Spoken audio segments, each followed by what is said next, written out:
change ton niveau financier au nom de Jésus. Si tu le croyais, ton amen allait le démontrer. À partir de ce mois, tes difficultés financières deviennent des témoignages. Tu vas prêter et tu vas donner à des multitudes de personnes. Ceux qui sont moqués de toi te respecteront à nouveau. Dieu change ton histoire au nom de Jésus. Je dis bienvenue à l'église. Je parle ce matin sur les sphères de la richesse. Dis à ton voisin, Dieu te fera du bien. Quand les gens parlent de la richesse, les gens sont focalisés sur l'argent. La meilleure manière de rester pauvre, c'est de se focaliser sur l'argent. L'argent est soit un maître pour toi ou il est un serviteur. C'est d'abord une question de mentalité. Aussi longtemp que l'argent est une obsession pour toi, aussi longtemps que l'argent devient ton maître, maître dans le sens où c'est lui qui guide tes choix, qui guide tes émotions, qui guide tout ce que tu fais dans la vie, l'argent devient ton maître et tu ne peux jamais posséder ton maître. C'est lui qui va te posséder. Alléluia. Donc lorsque nous parlons de l'argent, nous parlons d'autres choses. Je vais vous parler des sphères de la richesse. Que lorsque nous atteignons ces sphères, l'argent vient naturellement à nous. Et plusieurs autres bénédictions. Je vois Dieu changer les conditions de quelqu'un au nom de Jésus. Vous savez, l'une des choses, la différence entre un pauvre et un riche, c'est que le pauvre est focalisé sur l'argent. Il est focalisé sur quoi? Sur l'argent. Tu dois savoir les sphères de la richesse, sinon tu risques de demeurer et de rester éternellement pauvre. L'argent va te servir. Pourquoi tu n'as pas dit amen? La première sphère de la richesse, c'est la richesse spirituelle. C'est la richesse comment? Tant que ta vie spirituelle n'est pas en ordre avec Dieu, si tu as 100 milliards dans ton compte, tu es un homme pauvre. Tu es une femme pauvre. Peu importe le type d'argent que tu as dans ton compte, si ta vie spirituelle n'est pas en règle avec Dieu, tu es un homme comment? Pauvre. Dans Luc chapitre 12, le verset 15, dans ma version, il est écrit: la vie d'un homme ne dépend pas de ses biens, même s'il est très riche. La valeur d'un homme ne dépend pas de ses acquisitions s'il n'a pas Dieu. Tout ce que tu as, moins Dieu, te rend pauvre. Tout ce que tu penses posséder sans Dieu fait de toi une personne comment? Pauvre. Dieu est la première et la plus grande des sources de richesse. Et la Bible dit quoi? À quoi sert-il à un homme de gagner comment? Tout le monde s'il perd son âme? Si ton âme n'a pas de lien, ton âme n'est pas sauvée, peu importe ce que tu vas acquérir sur la terre, bien aimé, écoute-moi, cela est sans importance. La richesse vient comme une récompense de notre marche avec Dieu. Il dit cherchez comment? Premièrement le royaume et la justice de Dieu. Qu'est-ce qu'on cherche en premier? Le royaume et la justice de Dieu. Et Dieu ne dit pas que je vais t'exclure de la richesse, parce que beaucoup parmi nous disent concentre-toi sur Dieu, laisse la richesse. Non, si tu te focalises sur Dieu, il va te donner la richesse. L'Éternel est mort, alors je ne manquerai de rien. La raison pour laquelle tu manques, c'est parce que ta relation avec Dieu n'est pas au fixe. Si tu te mets à chercher l'argent avant de chercher Dieu, bien aimé, tu n'auras pas cet argent et tu n'auras pas la paix. La première et la plus grande des richesses, c'est la vitalité et la qualité de ta vie spirituelle. Peu importe que tu sois pasteur, que tu sois femme d'affaires, que tu sois médecin ou toute chose, ça commence d'abord avec Dieu. Au commencement, Dieu. Et Est-ce que ta vie spirituelle est solide? Est-ce que ta vie spirituelle est en ligne avec Dieu? Est-ce que tu as une relation sincère, intime avec Dieu? C'est la première. Sois riche pour Dieu. Sois riche de tes relations avec Dieu. Sois riche de ta communion avec Dieu. Et ça n'a pas de prix. On ne peut pas évaluer ça autrement. La deuxième source de richesse ou la deuxième sphère de la richesse, c'est ce que j'appelle la richesse émotionnelle et intellectuelle. Tu es riche de ce que tu sais. Quelqu'un a dit que la connaissance est plus importante que les puits de pétrole.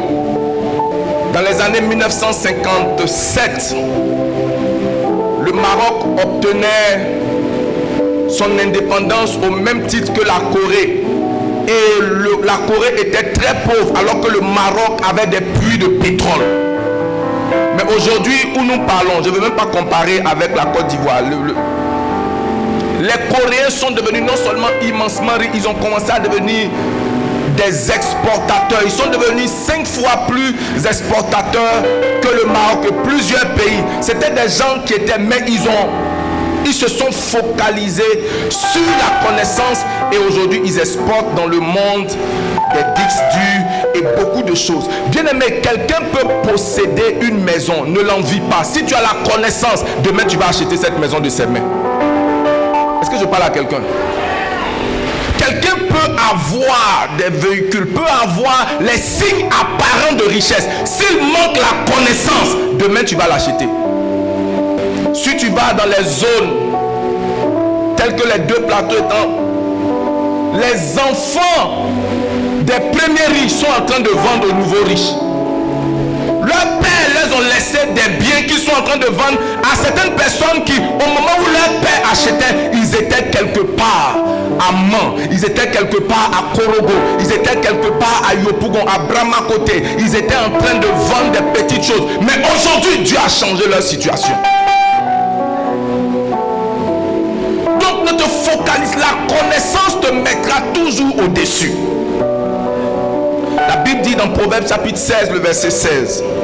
Combien acquérir la sagesse vaut mieux que l'or? Combien acquérir l'intelligence est préférable à de l'argent? Bien-aimé, développe-toi mentalement, développe-toi intellectuellement. Et comme les pasteurs, tous les Iqbal ont dit, il ne s'agit pas ici de l'acquisition de diplômes, mais de l'acquisition de connaissances pratiques. J'ai entendu un homme qui avait une maîtrise en philosophie qui n'arrivait pas à entretenir la jeune fille qu'il venait d'épouser. Mais il s'est rendu compte que sa mère, à partir de la vente de Bofloto, a envoyé 7 de ses enfants à l'école et a construit avec. Il dit, mais comment est-ce que ma pauvre maman, qui n'a que niveau 0, qui n'a jamais mis pied à l'école, nous a envoyé, nous 7 à l'école et a construit. Et moi qui ai une maîtrise en philosophie, je n'arrive pas à entretenir la seule femme, y compris moi. Qu'est-ce qui se passe? Donc ce n'est pas une question de connaissance intellectuelle, mais de connaissance pratique. Et cette connaissance-là, tu as besoin de l'acquérir. Ce type de connaissance qui rend riche ne s'acquiert pas dans les universités. Elle s'acquiert dans l'apprentissage, en assistant souvent à certaines conférences, en étudiant la vie de quelqu'un, en se posant de bonnes questions. Si tu penses qu'un jour tu vas te lever avec de l'argent qu'un ange est venu déposer, bien aimé, ça risque de ne jamais arriver.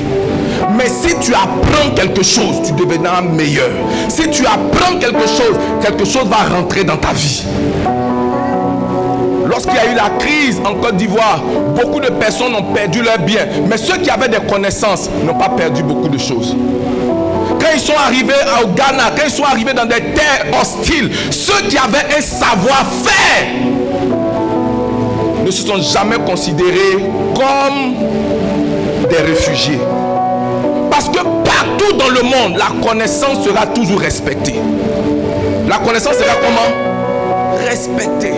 qu'est-ce que tu sais faire? Qu'est-ce que tu sais mettre ensemble? Qu'est-ce que tu as appris? Qu'est-ce que tu es prêt à apprendre? Bien-aimé, enrichis ta connaissance, enrichis ton cerveau, donne de la nourriture solide à ton cerveau.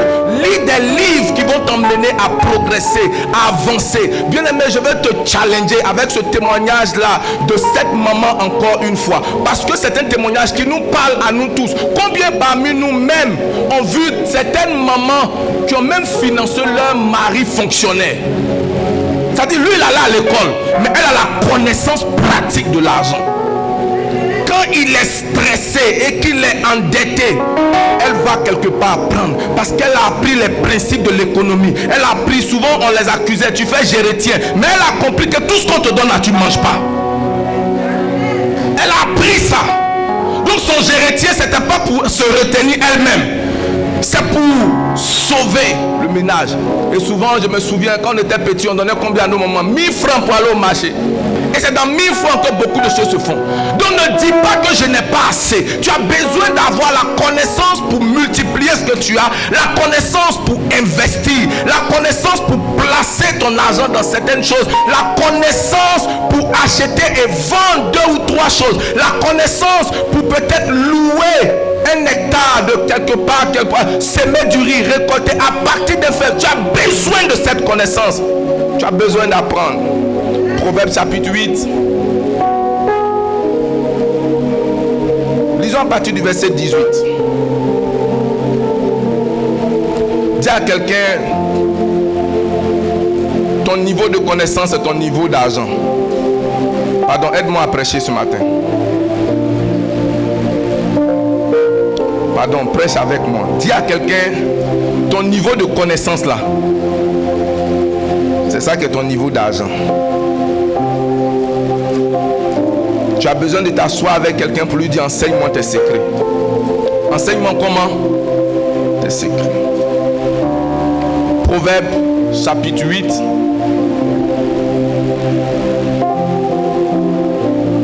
Commençons à partir du verset 11. Lisons quelque chose. À partir du verset 11, je lis le verset 11, le verset 12, et puis on va aller au verset 18 à cause du temps.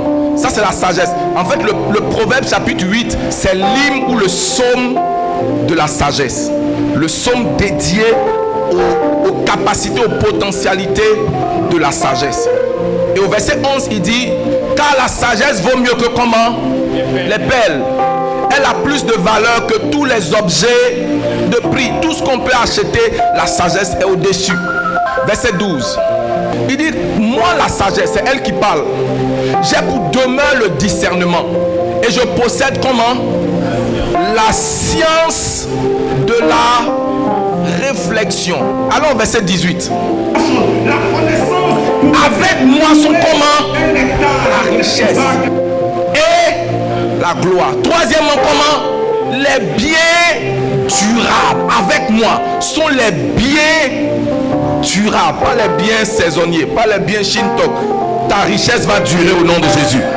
Je dis, ta richesse va durer au nom de Jésus. Engage-toi dans la curiosité à t'améliorer mentalement, à t'améliorer émotionnellement. Et je te vois aller de l'avant. Proverbe chapitre 19, verset 2. Aide-moi à dire à quelqu'un, ta richesse dépend de ton développement mental. Pas de ton âge, mais de ton développement mental. Le manque de science n'est bon pour qui? Personne. Le manque d'intelligence, le manque de connaissance là, ce n'est bon pour personne. Alors ce n'est pas bon pour toi. La troisième sphère de richesse, c'est ce que j'appelle la richesse physique. Aide-moi à dire à quelqu'un la richesse physique. La richesse physique, je parle ici de la santé. Qui connaît Steve Jobs? Le monsieur est mort à l'âge de la cinquantaine d'un cancer. Et au moment où il mourait, il était immensement très riche. Mais il est mort d'un cancer, démontrant que la santé est préférable à l'argent. Que la richesse, l'une des grandes sources, cela veut dire quoi? Si tu es en bonne santé, tu es riche.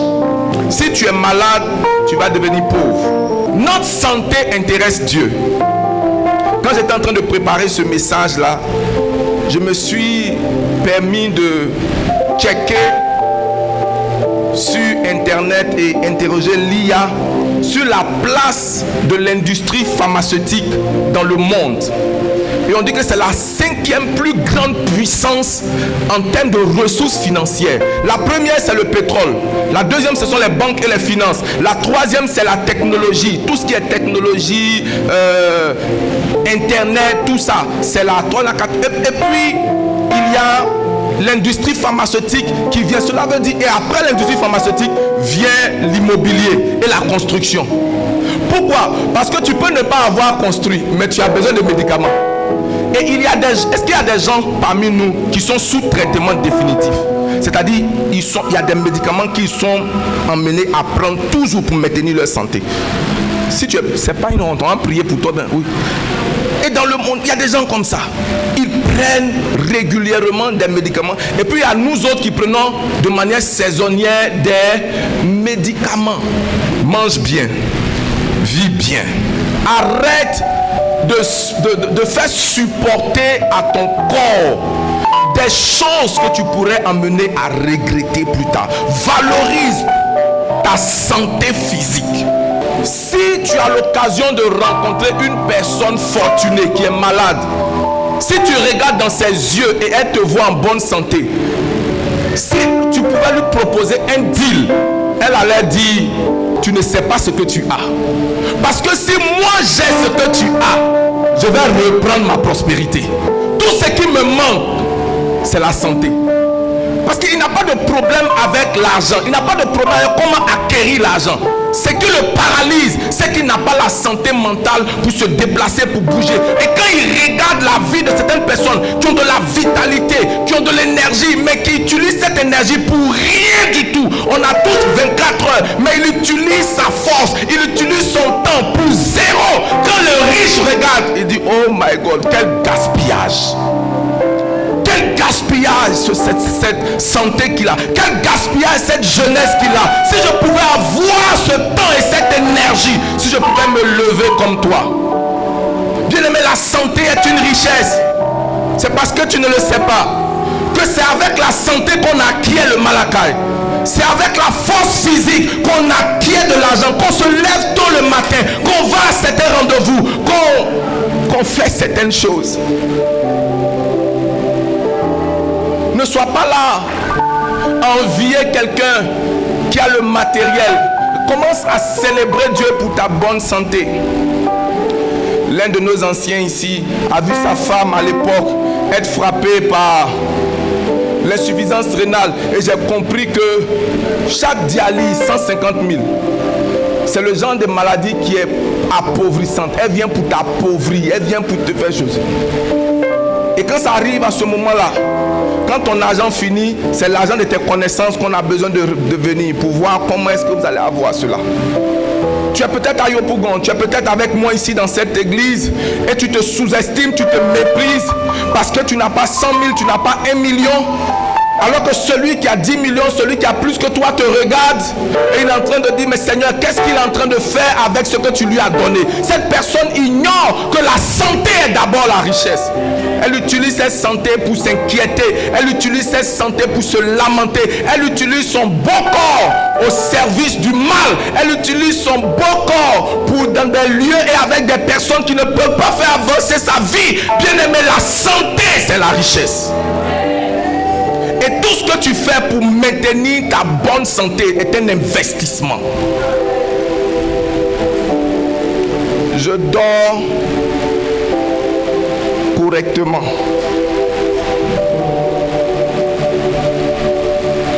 J'essaie de manger décemment. Et après mon jeûne, je me suis mis au sport. J'avais dit au docteur quand il devait aller en Turquie, on allait faire un test médical et puis on dit: non monsieur, il y a un peu trop d'huile dans votre corps. Ce n'est pas alarmant, mais on veut juste attirer votre attention. J'ai dit: vous n'avez pas besoin de me dire ça 2 fois. Vous n'avez pas besoin de me dire ça comment? Parce que souvent, quand on nous alerte sur certaines choses, on ne prend pas conscience tant que ce n'est pas grave. Tant qu'on ne peut pas ne pas faire sans ça. Tant qu'on n'est pas devenu diabétique, tant qu'on n'est pas devenu obèse, tant qu'on n'a pas un cancer à cause d'une mauvaise alimentation, on ne va pas arrêter ça. Qui t'a dit que porc n'est pas doux? Qui t'a dit que telle chose n'est pas bien? Qui t'a dit que telle nourriture n'est pas bien? C'est parce que je veux maintenir une santé vitale. Tu es là, tu négliges ta santé.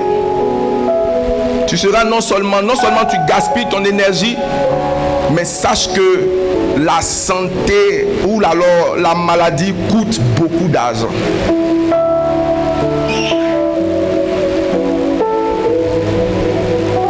Si tu es en bonne santé ce matin, si tu ne te connais aucune obligation médicale, si tu n'es pas sous un traitement à vie, tu es riche. Non, tu as quelqu'un dit tu es riche. Tu es comment? Maintenant c'est quoi? Maintiens cette richesse-là. Parce que tu peux la perdre. Et utilise cette richesse pour acquérir d'autres choses. Je peux dire la quatrième chose. Ou bien c'est la quatrième? C'est la quatrième. C'est ce que j'appelle la richesse sociale et relationnelle. Tu dois être riche de tes relations.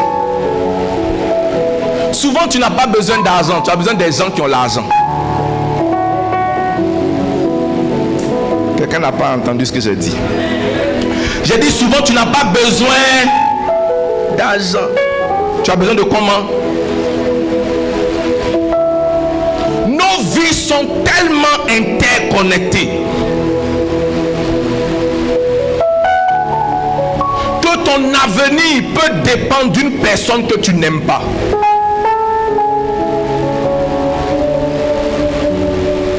Marie de Magdala a versé un parfum qui représentait 13 mois de son salaire. Et quand on évalue ces 13 mois de salaire, ça tourne autour de 9 900 000, c'est-à-dire autour de 10 millions. Qu'elle a pris un coup. Elle avait les 10 millions là sur elle cache. Tu as besoin des amis qui peuvent te gérer des problèmes. Dis amen bien. Tu peux ne pas avoir le cash, mais si tu as des gens qui sont capables de se... Il y a des gens que tu as dans ta vie qui ne peuvent pas te laisser dans certaines situations. Et si tu les as, tu es riche. Oh, pourquoi tu ne dis pas amen? Donc tu as besoin de cultiver un type de relation. Regardez, Joseph, c'est un homme stratégique. Voici quelqu'un qui arrive en prison. Et on dit que dans cette prison sont les prisonniers de luxe. C'est comme les assimilés. À la Maca. Là où on met les gens qui ont fait des détournements. Et quand il est rentré en prison, vous savez, il a développé amitié avec deux personnes. Qui étaient les deux personnes? Les chansons et le panetier. C'était qui? Des anciens fonctionnaires de Pharaon. À quoi me sert de développer une amitié avec quelqu'un qui sait que ça ne va pas m'amener quelque part? Quand il est allé en prison, il s'est renseigné. Toi, tu es là pourquoi? Il dit, moi, je suis là parce qu'il a fait tant, j'ai tué, t'as dit, toi, ok, reste à côté. Toi, comment tu t'appelles? Dès qu'il a dit, j'étais celui qui servait le vin au roi, il dit, toi, il y a une probabilité que tu sortes. Et si tu sors, ne m'oublie pas. Donc les deux là sont devenus ses amis. Si je suis pauvre, tu es pauvre, il est pauvre. Nous sommes une mauvaise compagnie. Nous sommes comment? Dis avec moi, nous sommes une mauvaise. Et la Bible dit quoi? Les mauvaises compagnies corrompent les bonnes mœurs. Le mauvais camarade, ce n'est pas celui seulement qui t'emmène à faire les fautes coups, mais c'est la personne où tu sais que toi là tu ne peux pas m'aider. On ne peut pas se... Deux voitures en panne ne peuvent pas se remorquer. Qu'est-ce que j'ai dit?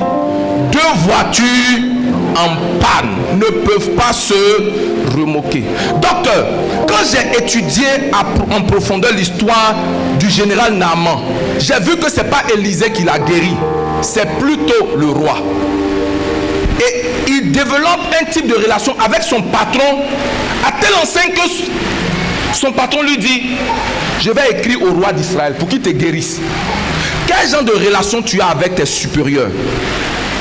Avant d'arriver chez les supérieurs, Quelle relation tu as avec ceux qui travaillent pour toi, le petit personnel? Parce que c'est cette jeune Israélite qui est venue lui dire, il y a un prophète dans mon pays. Souvent tu n'as pas besoin tu as besoin d'informations. Maintenant, tu as besoin de quelqu'un au sein de ton service qui va se dire qu'il y a un poste qui s'est libéré. Il y a des gens, ils ne vont pas te donner l'argent, mais ils vont te donner un conseil, ils vont te donner une information. Et c'est cette information-là. C'est cette information. Et souvent l'information-là va venir de quelqu'un qui n'est pas le boss. La petite là, elle était servante, mais elle savait quelque chose. Et moi je peux dire, comment un esclave, comment un patron traite une esclave pour que l'esclave veut que son patron guérisse.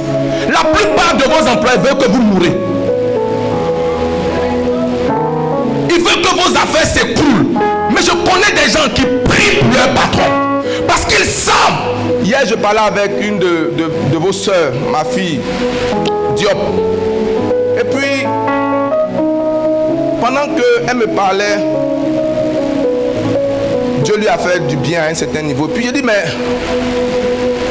elle a mentionné un de ses chauffeurs, un gars qui conduisait un taxi pour elle, Abou.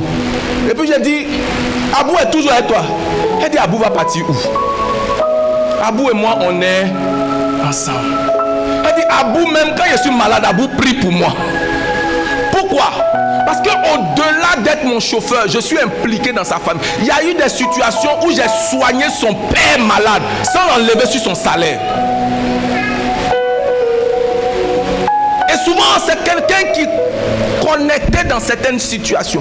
Bien-aimé, tu es pauvre dans ton relationnel. Tu es limité. Tu ne respectes que des gens quand tu as besoin d'eux. Alors que si tu te comportes ainsi, les gens ne te décrocheront pas quand toi tu as besoin d'eux. Tu dois d'abord développer le relationnel. C'est ce qui va t'ouvrir d'autres portes. J'ai entendu parler d'un médecin. Tu sais pourquoi tu es dans la situation que tu es? Parce que quelqu'un a refusé de dire quelque chose dont tu avais besoin. Quelqu'un sait que tu as le diplôme, quelqu'un sait qu'il y a telle chose, mais qui ne veut pas donner l'information adéquate. Pourquoi? Parce que autour de toi, tu es toxique.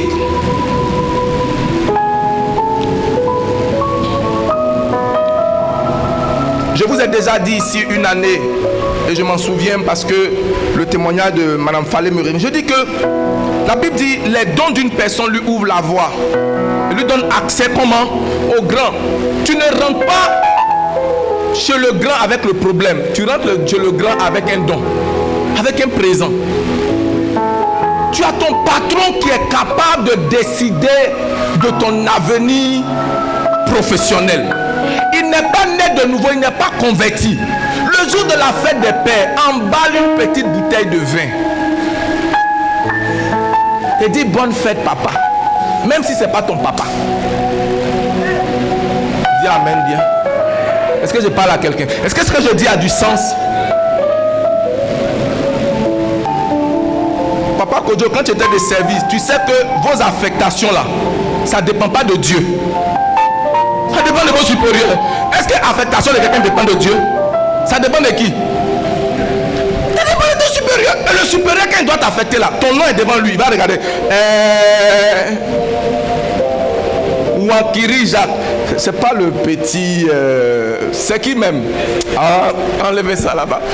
Et puis, il y a tel. Il dit, la secrétaire là à côté, elle dit, patron, lui là, c'est la personne qui était. Voilà. Ah bon, c'est lui. Bien aimé, les relations rendent riches. Est-ce que je parle à quelqu'un? Qu'est-ce que je t'ai dit? Les relations rendent comment? Riches. Souvent tu dois t'asseoir et bénir Dieu pour les gens que Dieu t'a donnés. Moi souvent je ne rends pas simplement grâce à Dieu pour la santé, pour les biens. Il y a des hommes et des femmes dans ma vie pour lesquels je bénis Dieu. Parce qu'ils sont comme des assets, ils sont des atouts dans ma vie. Ils sont comment? Des atouts. Je dis Seigneur, je te rends grâce d'avoir introduit ces personnes dans ma vie. Bien aimé, c'est parce que tu vas apprécier ce que Dieu t'a donné que ça va s'améliorer. Tu as besoin d'une bonne relation avec ton supérieur et tu as besoin d'une bonne relation avec des gens qui sont sous toi, tes employés, pas aussi tes employés, tes subordonnés, les gens qui travaillent, fais-leur du bien. Et puis sois également un bon ami. Ne sois pas celui à qui on doit toujours l'appeler, on doit toujours savoir comment il va. Et puis toi à ton tour, Est-ce que vous savez que vous pouvez être riche d'une richesse qui n'a rien à voir avec votre famille, mais avec un ami, avec une connaissance? Moi, je connais des gens qui ont voyagé aujourd'hui. C'est pas leurs parents qui les a fait voyager. C'est pas leurs parents. C'est un ami. Il dit, Joe, si je monte, je te fais monter. Si la porte s'ouvre pour moi, Joe, je te fais venir. Joe, si je suis béni, tu seras béni. Je connais des gens qui, au sein de leur service, ont lutté pour qu'un ami d'école qui leur a fait du bien ait un poste. Ils sont priés pour elle.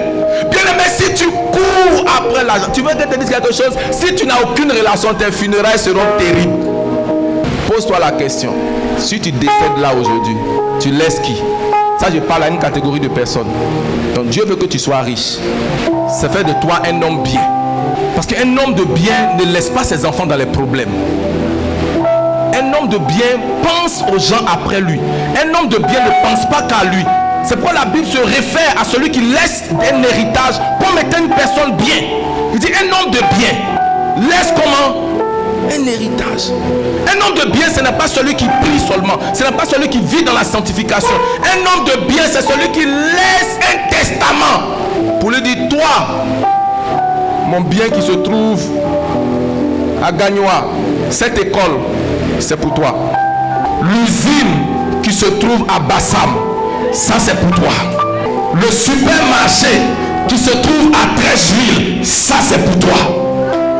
La plantation qui se trouve à Soubré, ça c'est pour toi.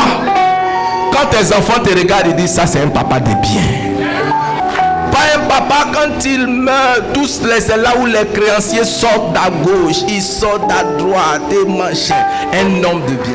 Donc lorsque nous parlons de richesse, on ne parle pas systématiquement d'un coffre où il y a de l'argent, d'une banque avec des écritures, des chiffres et des nombres. Tu peux ne pas avoir toutes ces choses-là. Ça peut venir avec le temps. Mais si tu as toutes ces choses, si tu as ces chiffres, sans Dieu, tu es pauvre. Si tu as ces choses et que tu es vide mentalement, c'est une question de temps, tu vas les perdre. Si tu as ces choses que tu n'as pas la santé, tu vas utiliser ces choses pour retrouver la santé. Si tu as ces choses que tu n'as pas des gens autour de toi, tu seras la plus misérable ou le plus misérable de tous les hommes. Mais si tu cultives l'ensemble de ces choses et que tu développes ta communion, ta relation avec Dieu dans une relation intime, publique, à l'église et à la maison avec Dieu, bien aimé, que tu bâtis ta marche avec Dieu, tu cultives toutes ces choses, tu développes ta santé, tu développes ton relationnel, tu chaque fois essaies de t'améliorer sur le plan mental et intellectuel, tu ne manqueras pas d'argent. Que Dieu bénisse l'écoute de sa parole. Amen.